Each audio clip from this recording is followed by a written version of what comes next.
Boa tarde a todos. Vamos nos sentar confortavelmente.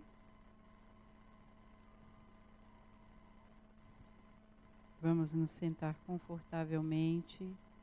Deixar os celulares no silencioso. Vamos dar início à nossa atividade com a oração inicial. Vamos acalmar a nossa mente, tranquilizar o nosso coração, deixando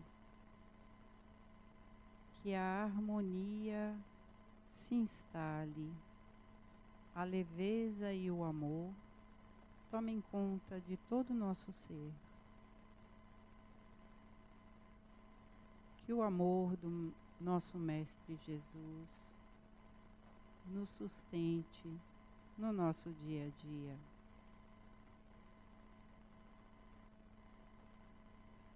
Vamos deixar-nos envolver pelas energias curativas do corpo e da alma que são derramadas aqui nesse salão. Que a paz do Mestre Jesus esteja no nosso caminho hoje e sempre. Que assim seja. Boa tarde, meus amigos. Sejam todos bem-vindos. Boa tarde aos amigos que nos assistem através da TV Harmonia. Agradecendo mais uma vez a oportunidade de estarmos aqui reunidos nessa tarde de sexta-feira, hoje com o nosso querido amigo e palestrante Adenauer Novaes, que é psicólogo clínico, escritor e diretor da Fundação Harmonia. Hoje ele vai nos fazer refletir sobre o tema A Cura da Alma. Eu deixo vocês com a Adenauer. Meus irmãos, muita paz. A maioria de nós tem como referencial para pensar, para formular ideias e para agir, tanto quanto para sentir, a vida material, a vida no corpo e tudo que se refere ao corpo físico. Há uma identidade muito grande entre o eu e o corpo material, de tal maneira que é difícil mudar esse referencial para a realidade do espírito.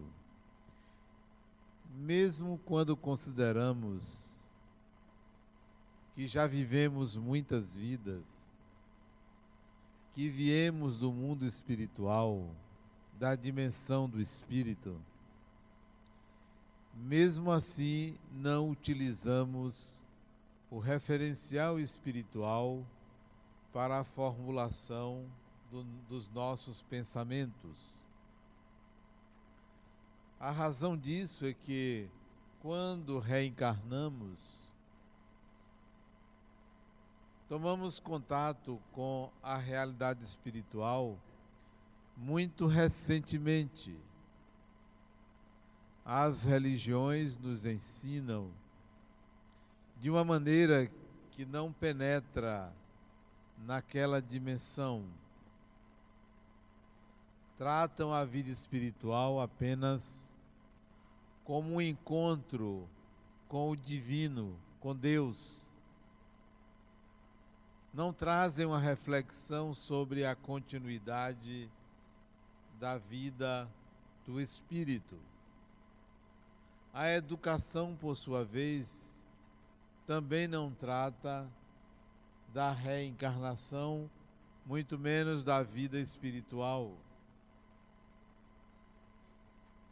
Só no último século é que o Espiritismo tem ampliado o alcance da sua doutrina, orientando as consciências, mas não no mundo, apenas ou prioritariamente nos países de língua portuguesa. Nós ainda não temos uma massa crítica de pessoas que possa nos dar a condição de afirmar que o ser humano pensa como espírito. Ainda pensamos como matéria. Ainda vivemos como se a vida do corpo fosse a única. Mesmo aqueles que creem na vida espiritual ainda agem, ainda sentem, ainda pensam como se só tivesse a vida material. Um sintoma disso é o medo da morte. Corremos da morte como se fôssemos carros de Fórmula 1, alucinadamente. Não queremos pensar. Qualquer pensamento que venha sobre a morte, a gente quer afastar, ou bate na madeira, ou reza a Deus pedindo pelo amor de Deus que não venha a morte. Então, mesmo os mais crentes pensam assim. Daí a dificuldade, daí se conclui a dificuldade que tem o ser humano de pensar como espírito. Poucos pensam como espírito. Quando buscam a cura do corpo. E quando pensam em cura da alma, não pensam como alma. Pensam como se a alma fosse uma propriedade do corpo. Não pensam a alma como um ser espiritual, como um ser que reencarna, que vai e volta. Então, mesmo quando buscam essa cura, pensam que curar a alma é resolver alguns poucos pecados, é resolver algumas mágoas, é perdoar uma ou outra pessoa, é ser menos agressivo ou agressiva, é ser menos egoísta. Então pensam de uma forma como se a alma adoecesse por causa dessas imperfeições. Não se veem como espíritos, porque se assim ocorresse, ao pensar na cura da alma, entenderia que a alma só tem uma doença, uma única doença. A alma não tem câncer, não tem tuberculose, não tem hepatite. A alma não tem nenhuma doença típica do corpo. Muito menos a doença da alma é o mal. Também não é o mal. E nós perseguimos numa luta, numa cruzada insana contra o mal, acreditando que o mal advém das atitudes inadequadas, não conformes, ainda numa visão antiga, maniqueísta, isto é, numa visão dialética de bem e de mal, não entendendo que a alma só tem uma doença, uma única. E por ser única, não deveríamos chamar de doença. A alma não adoece. Se há uma doença, ela é única, e ela se chama ignorância só. A alma não é imoral, a alma não é má, a alma não é aidética, tuberculosa, não é nada disso. A alma é ignorante, de ignorar. Ignorar o quê? O Livro dos Espíritos nos ensina que nós nascemos ou fomos criados por Deus simples e ignorantes. E na análise dessa afirmação, advém a ideia de que simplicidade e ignorância quer dizer o desconhecimento do funcionamento da vida, o que se conhece como leis de Deus. Ignorância em relação a esse desconhecimento, em relação a esse conhecimento, melhor dizendo, e simples pela ausência de habilidades, de competências, de capacidades. Então, se há uma doença que você pode ter, você espírito, é a ignorância. É única, porque o mais estamos em processo de aprendizagem. Em paralelo à busca por virtudes, pelo perdão, pelo desapego, em busca da humildade, do amor. Em paralelo a tudo isso, o espírito deve capacitar-se. As religiões falavam, inclusive o espiritismo quando surgiu, hoje já se traduz de outra maneira, as religiões falavam em salvação, que nós precisamos nos salvar. O espiritismo nascente também falava em salvação. Hoje entendemos que o pensamento deve ser conduzido para o entendimento de que nós precisamos aprender, integrar habilidades. O entendimento é outro. Não que devamos fazer mudanças nas traduções, mas sim contextualizar. Então, gostaria que vocês contextualizassem o significado da cura da alma, para não resvalar pelo raciocínio de que curar a alma é se tornar apenas uma pessoa boazinha, de que curar a alma é pedir perdão a Deus, é se arrepender dos erros, de que curar a alma é fazer meia dúzia de caridades, de que curar a alma é simplesmente eliminar a mágoa do coração. Tudo isso é válido. Tudo isso é válido.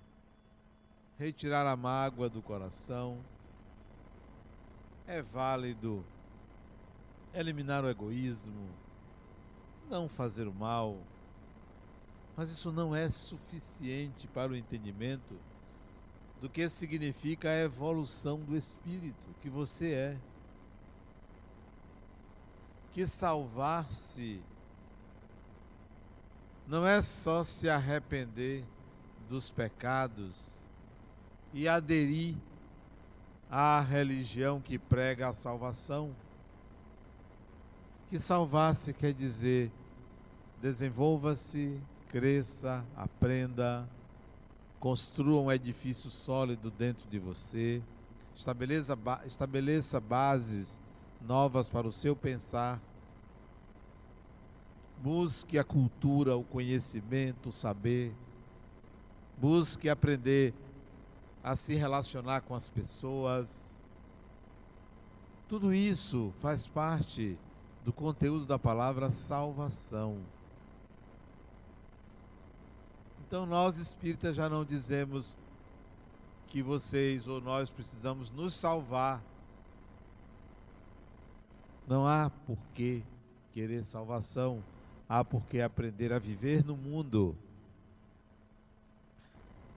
A ideia original a respeito do espiritual é: a vida material de nada serve, a que serve é a vida espiritual. Esse era o entendimento antigo, que nós deveríamos nos desapegar dessa vida material e considerar que há uma vida espiritual.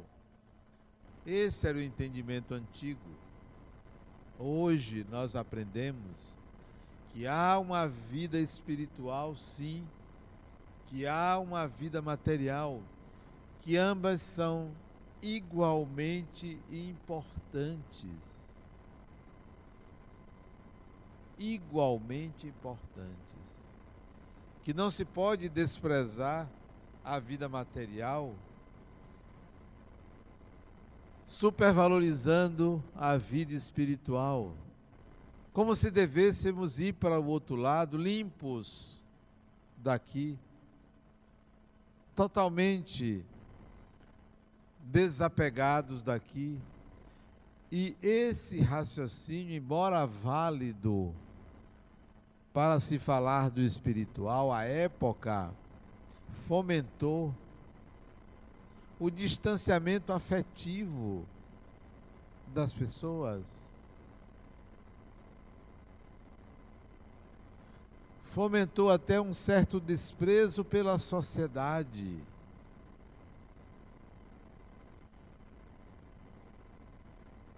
O nosso país é campeão no mundo em propina. O Brasil, campeão.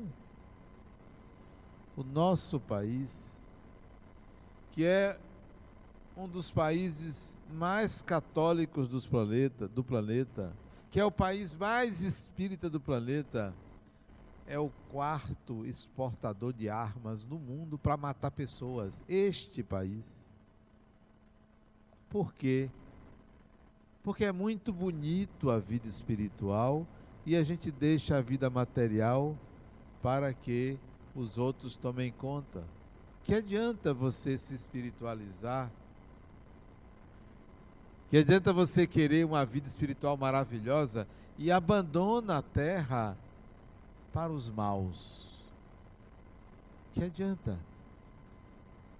Você vai voltar aqui e vai encontrar essa mesma sociedade degradada, degenerada, atrasada.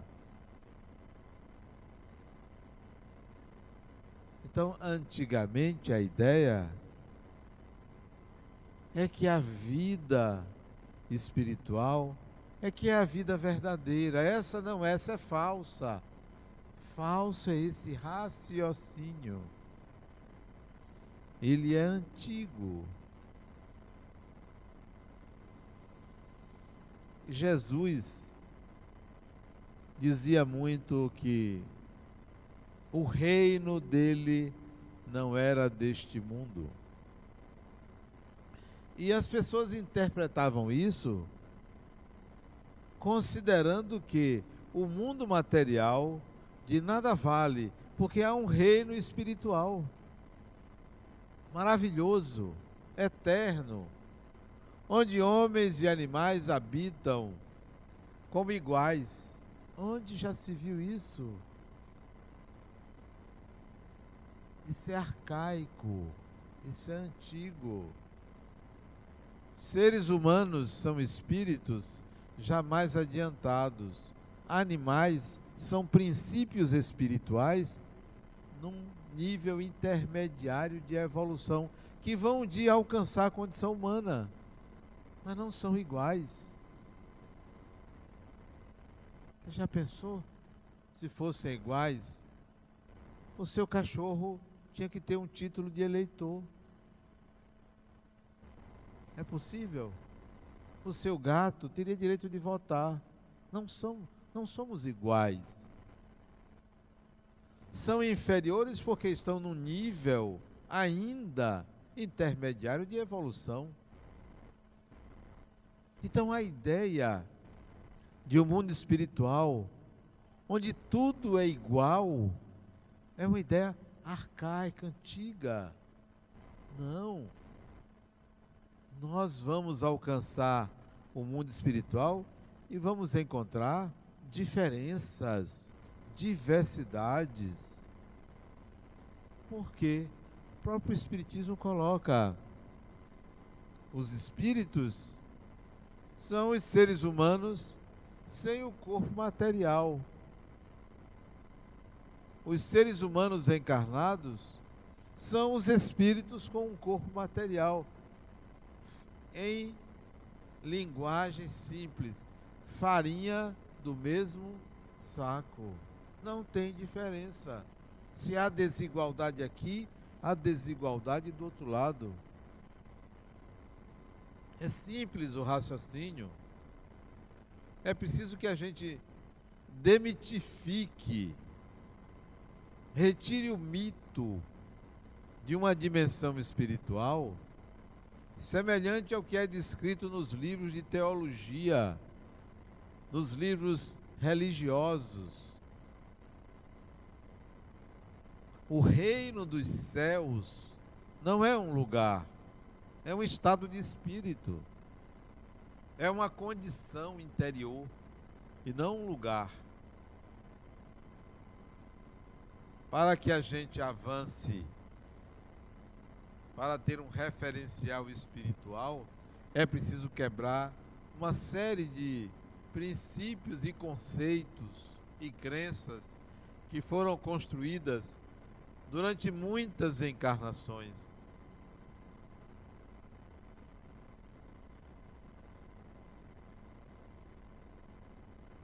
Imagine se você vivia numa casa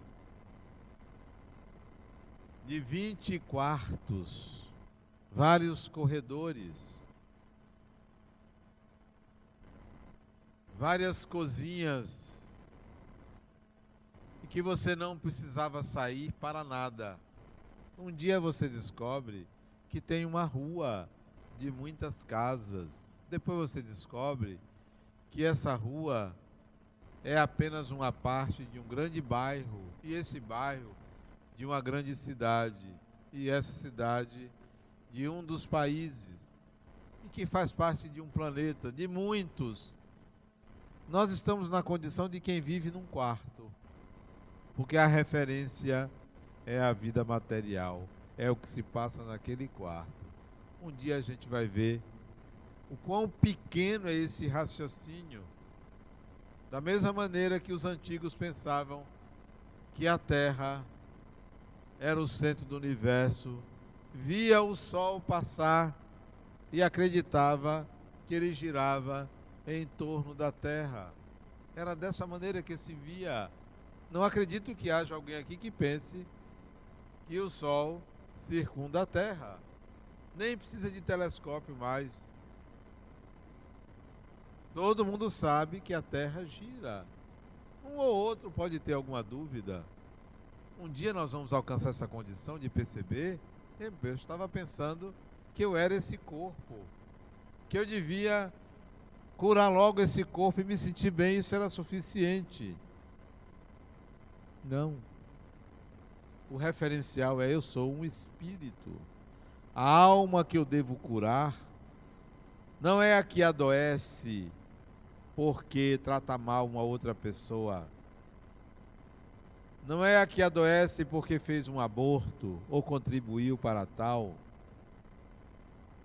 Isso é bom fazer, perdoar. Mas a alma que adoece, precisa ser curada, é a que é ignorante. É a que ignora. É que deveria sair daqui e dizer: poxa, eu preciso me inteirar do que tem mais. E não me acostumar a ir num centro espírita, a assistir uma palestra e dizer: poxa, eu pelo menos não ando fazendo tanta besteira. Poxa, eu pelo menos faço minha caridade. Eu estou bem, eu não tenho inimigos. Isso não basta. Isso não basta. Costumo dizer que eu prefiro uma pessoa com raiva do que uma pessoa acomodada. Eu prefiro uma pessoa impetuosa do que uma pessoa muito parada. Porque a vida pede movimento, atitude, busca pela saída da inércia. Então, curar a própria alma não é apenas se tornar uma pessoa boa, uma pessoa acordada, uma pessoa feliz. É também se tornar uma pessoa capaz de entender para que existe, para que tudo isso existe. Tudo isso que me refiro é a realidade.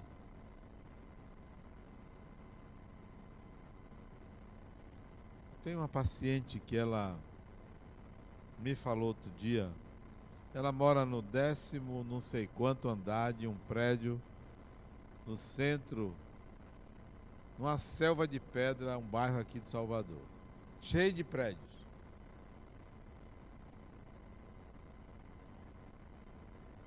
Ela estava triste, sozinha em casa, triste, não deprimida, mas triste, preocupada, e resolveu fazer uma oração e pediu a Deus que desse um sinal de que Ele estava presente.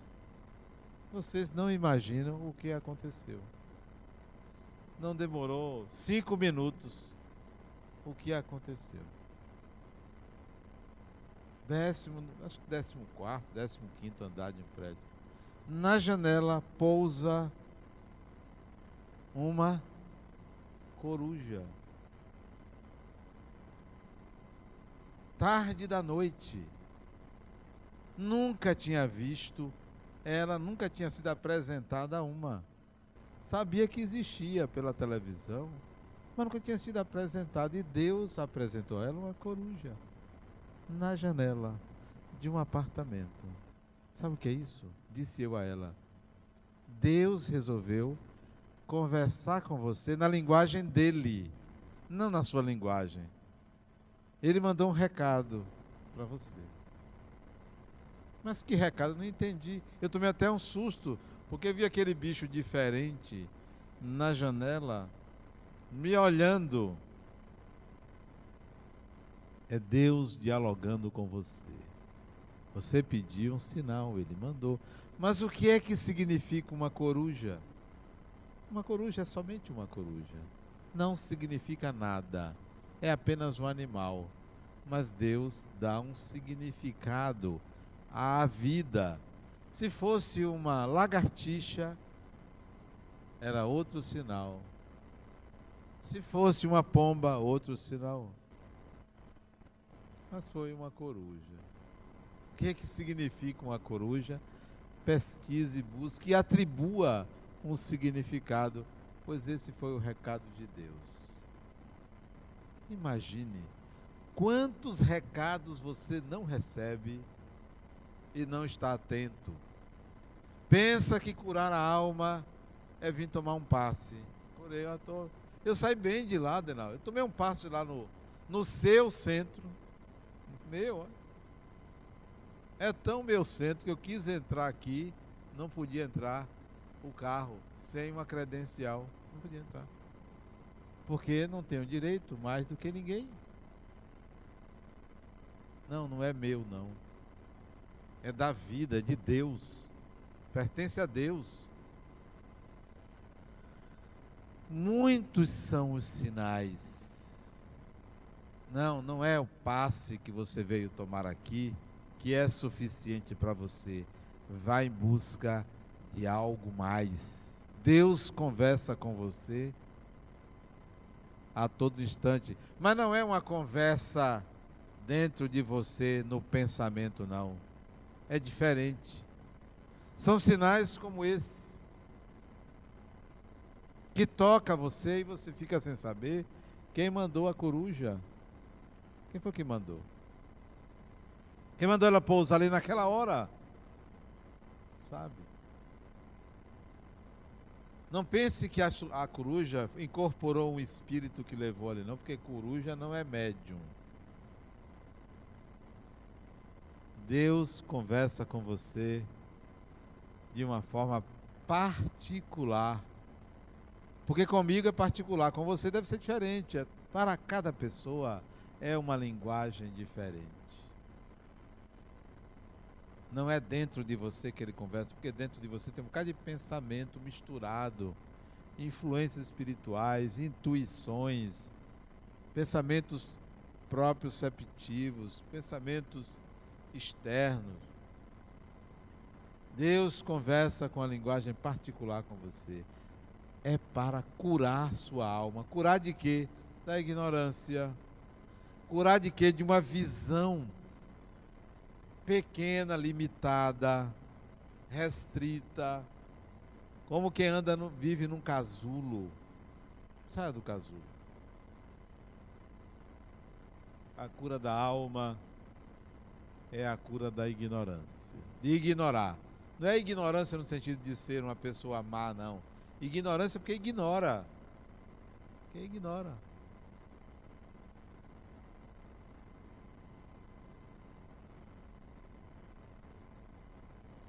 Isso não significa que nós devemos abandonar a busca por aquilo que as religiões pregam. Todas as religiões são boas, todas. O judaísmo, o budismo, o islamismo, o candomblé, umbanda, todas, espiritismo, catolicismo, todas as religiões são boas, todas. Pode ir ao candomblé, pode ir à umbanda, pode ir à igreja, não tem problema nenhum, pode ir à missa, não tem nenhum. O problema não é a religião, o problema é o referencial limitado que nós ainda temos. Pegamos Jesus e transformamos num mito, num Deus.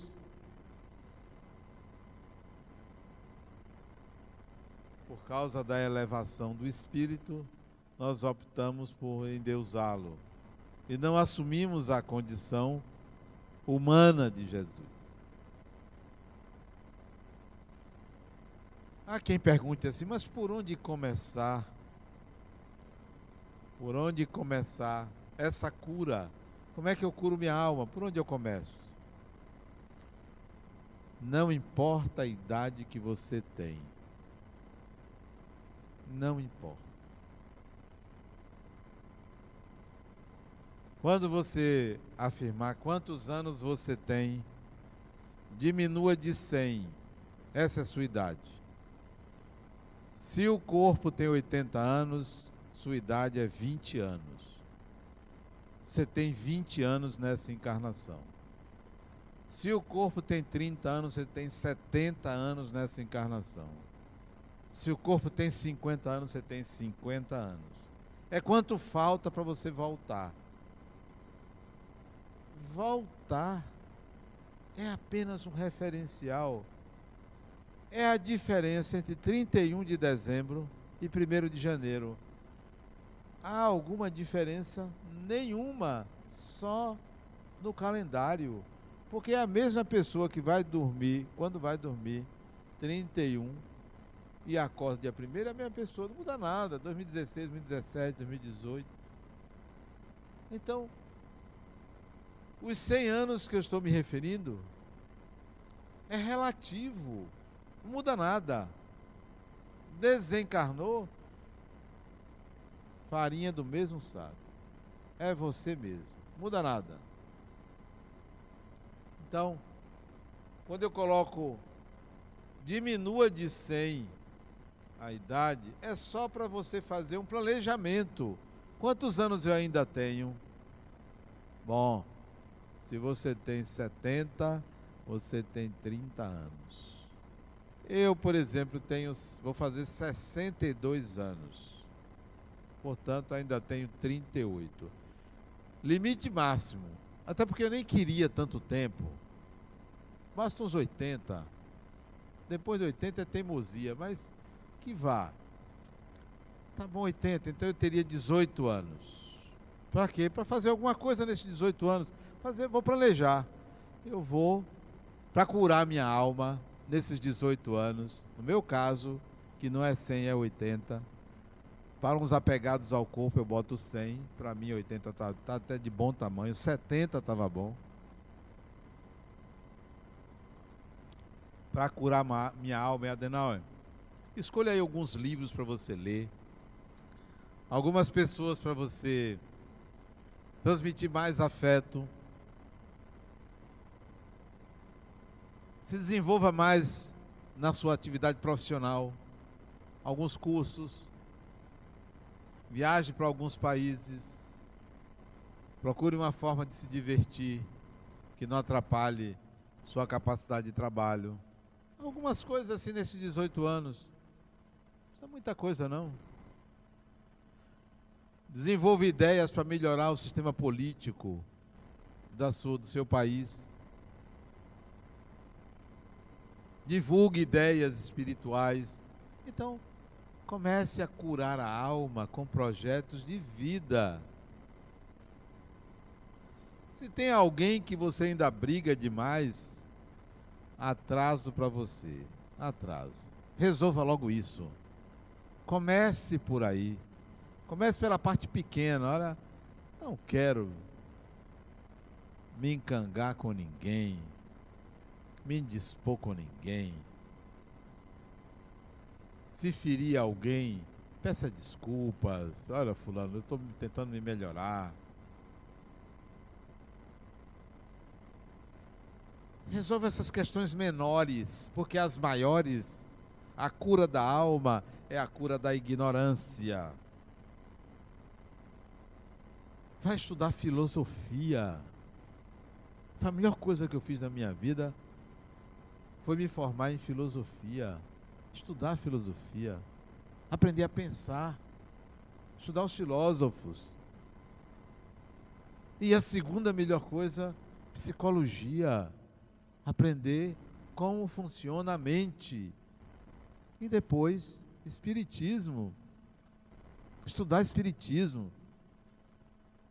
Aprender sobre o espírito, relembrar. Então, cure a alma. Bom, as doenças do corpo. Vai resolvendo, vá no médico. Eu tenho um amigo que ele teve um AVC, como eu. Eu tive AVC há 2 anos. Ele teve esses dias aqui agora. Aí eu liguei para ele, fulano, eu estou te ligando para saber se você está encarnado ou não. Você está encarnado ainda? Ele falou embolado, porque teve AVC esses dias, né? Tá falando embolado e tal. Eu disse, olha, se você resolver ir, me apareça. Porque às vezes o espírito resolve ir, teve um AVC, tá resolvido. A morte não é uma tragédia, nem vou tratar com tanta cerimônia. Oh, graças a Deus você não desencarnou. Que graças a Deus? Graças a Deus se desencarna e se reencarna. Com a graça de Deus, as duas coisas acontecem. Não vou dizer graças a Deus você não foi. Não, não foi porque não é sua hora. Daqui uns dias pode ser. Fulano, se você desencarnar, me apareça para a gente continuar conversando. Me apareça. E fui falar para a viúva não, para a mulher dele, né? Já tratando com viúva.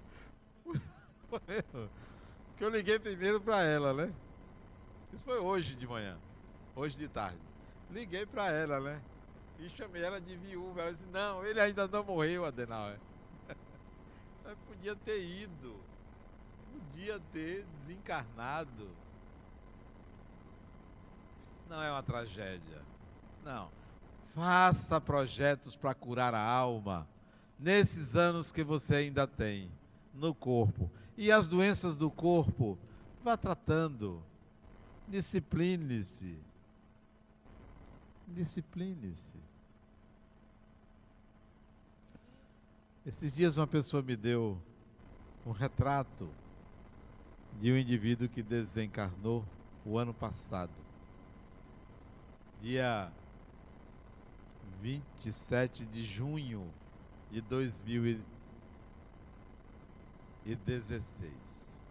2016, 2015. 2015, eu acho. 2015. Me deu o retrato, eu levei para casa. Ficou uma semana comigo o retrato. Quando foi ontem, eu resolvi evocar o espírito. Liguei o retrato dele e fiz uma oração. E ele aí conversou comigo e disse assim: diga a elas, a mãe e a irmã, que tenha paciência comigo, que não se preocupe comigo, não fique nessa ansiedade. Eu tenho minha vida. A gente fica muito preocupado com a morte. Fulano que morreu, deixa a pessoa. Foi, retornou. Agora vai viver um novo ciclo, uma nova história. E a gente fica se ligando, chorando, lamentando, buscando uma palavra de consolo. O consolo é: toque a sua vida. Assim como ele foi, você também irá. Porque todo mundo morre.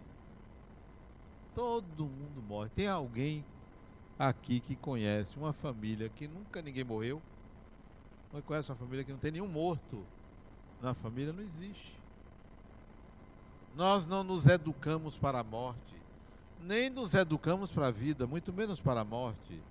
Tratamos a morte com um desprezo enorme, com a rejeição. Fazemos bullying com a morte. Eu fico com pena da morte. Eu assisti a um filme que retrata a morte com um ator, até ele parece comigo, Brad Pitt. O Encontro Marcado, não sei se assistiram esse filme, em que a morte é ele, parece comigo, a cara. Mostrando que a morte não é essa vilã. Não que eu ache que você tem que morrer agora. Não, tem que morrer. Como eu disse ontem, o contrário de morte não é vida, é nascimento. Tudo que nasce morre. Tudo que tem vida nunca morre. Mas tudo que nasce morre. O corpo não nasce, o corpo morre. O espírito não nasce, o espírito reencarna. Portanto, nunca morre. Porque ele não nasce, ele reencarna. Ele reaparece. Ele sai de uma dimensão e vai para outra. Então, cure sua alma, cuidando do corpo, mas cuidando do espírito, para que saia da ignorância. Quando eu tinha 17 anos, por aí, 16, 17 anos, eu mantive contato com o espiritismo. Quando eu li o primeiro livro espírita, que foi o Livro dos Espíritos, eu disse: eu já conheço isso. Isso é realidade para mim. Não era algo novo, era um relembrar de algo que estava à flor da pele, só esperando um gatilho para desabrochar. Então, relembre que você é espírito, vá em busca disso, saia da mediocridade geral de enxergar a vida simplesmente como com os limites do corpo, do nascer e do morrer. Eu estava conversando também com uma paciente minha, que ela tem 90 anos, noventinha, cheia de pelanca, toda despencada, toda enrugada, 90 anos, enrugada. Mas uma pessoa de uma lucidez fantástica, uma lucidez invejável, desbocada que só ela. E conversando comigo, disse: Adenauer, eu tenho um espírito jovem. Eu disse: não tem não. Não tem não. Para que você quer um espírito jovem? Isso é preconceito contra o idoso. Você é uma pessoa idosa. Você não tem espírito jovem, não. Você quer dizer que eu tenho espírito velho? Nem tem espírito velho, não. Você é o que você é. Seu corpo é idoso, seu corpo já foi jovem. O espírito que você é esse espírito. Decidida, segura, determinada. Você já viu jovem ser seguro? Jovem inseguro. Não, você não tem espírito jovem, não. Você tem um espírito maduro, experiente, que não se deprime. Não, espírito jovem não. Entendo que o símbolo da juventude quer dizer vigor. Vigor. Mas jovem não. Você é uma pessoa vigorosa, porque você é decidida. Ela com 90 anos ainda tem vontade de casar. Eu digo a ela: isso é insanidade. Para quê? Para quê? Eu disse: Adenauer, eu fiquei viúva muito cedo, né? Fiquei viúva com 76 anos. É cedo, é, criatura? Viúva cedo, hein? Vamos mudar os nossos referenciais. Que venha a morte, quando tiver que vir. Hoje, amanhã, daqui a 10 anos, 20 anos, 50, 60 anos, não importa. Que venha quando vier. Quando vier. Se sinta preparado ou preparada. E o preparo para a morte se dá assim: haja o que houver, eu estou aqui. Esse é o preparo. Haja o que houver, que venha. O preparo não é você fazer uma procuração para quem ficar, não. Isso aí é coisa material. O preparo não é perdoar todo mundo, não. Pode perdoar. Isso não significa que você se preparou, não. O preparo é que venham as últimas consequências, porque eu sou um espírito imortal. Esse é o preparo. Haja o que houver, eu estou preparado para o que vier, porque a morte é como o sono. Você vai dormir, nem se preocupe, sabe que vai acordar. Então nem se preocupe com a morte, sabe que você vai acordar. Você sabe que você vai entrar em contato com a realidade que surgir. Então, não tenha medo. Cure a alma dessa doença chamada ignorância. Cure a alma de referenciais pequenos. Seu referencial é imenso. Eu já me preocupo com a próxima encarnação. Eu já me preocupo com 2, 3 adiante. Não me preocupo com a situação depois da morte, mas sim com o estado interior da alma, do ser que eu sou, do que eu estou integrando. Se não estou integrando, é com isso que eu me preocupo. E não em sair daqui e ficar sorrindo o tempo todo, né? Cure sua alma, estabelecendo projetos agora para esta vida, para essa encarnação, no tempo que você ainda tem nesse corpo. Não faça desesperadamente, como se você tivesse que agradar a Deus para que você, quando morrer, olha, eu fiz tudo direitinho, viu? Veja o que você faz aí comigo. Não é isso, nem se preocupe com isso. Não faça essa prestação de contas, porque não funciona assim. Integre, aprenda, cresça, desenvolva-se. Matricule-se na Universidade da Vida para aprender o que é o viver. Perceba-se espírito, porque isso é muito importante. A autopercepção de ser espírito imortal. Essa é a grande cura da alma. Muita paz.